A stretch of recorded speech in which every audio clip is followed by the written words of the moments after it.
بسم اللہ الرحمن الرحیم، شروع اللہ کے نام سے جو بڑا مہربان نہایت رحم والا ہے۔ وَلَن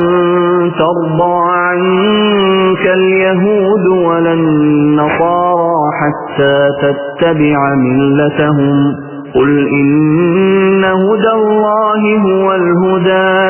وَلَئِنِ اتَّبَعْتَ أَهْوَاءَهُم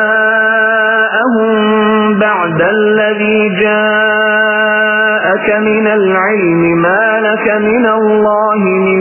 وَلِيٍّ وَلَا نَصِيرٍ۔ آپ سے یہود و نصارہ ہرگز راضی نہیں ہوں گے جب تک کہ آپ ان کے مذہب کے تابع نہ بن جائیں۔ آپ کہہ دیجئے کہ اللہ کی ہدایت ہی ہدایت ہے، اور اگر آپ نے باوجود اپنے پاس علم آ جانے کے پھر ان کی خواہشوں کی پیروی کی تو اللہ کے پاس آپ کا نہ تو کوئی ولی ہوگا اور نہ مددگار۔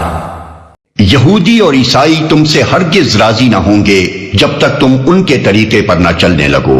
مطلب یہ ہے کہ ان لوگوں کی ناراضی کا سبب یہ تو ہے نہیں کہ وہ سچے طالب حق ہیں اور تم نے ان کے سامنے حق کو واضح کرنے میں کچھ کمی کی ہے، وہ تو اس لیے تم سے ناراض ہیں کہ تم نے اللہ کی آیات اور اس کے دین کے ساتھ وہ منافقانہ اور بازیگرانہ طرز عمل کیوں نہ اختیار کیا، خدا پرستی کے پردے میں وہ خود پرستی کیوں نہ کی، دین کے اصول و احکام کو اپنے تخیلات یا اپنی خواہشات کے مطابق ڈھالنے میں اس دیدہ دلیری سے کیوں نہ کام لیا، وہ ریاکاری اور گندم نمائی و جو فروشی کیوں نہ کی جو خود ان کا اپنا شیوا ہے، کیونکہ جب تک تم ان کے سے رنگ ڈھنگ نہ اختیار کر لو، دین کے ساتھ وہی معاملہ نہ کرنے لگو جو خود یہ کرتے ہیں، اور عقائد و اعمال کی انہی گمراہیوں میں مبتلا نہ ہو جاؤ جن میں یہ مبتلا ہیں، اس وقت تک ان کا تم سے راضی ہونا محال ہے۔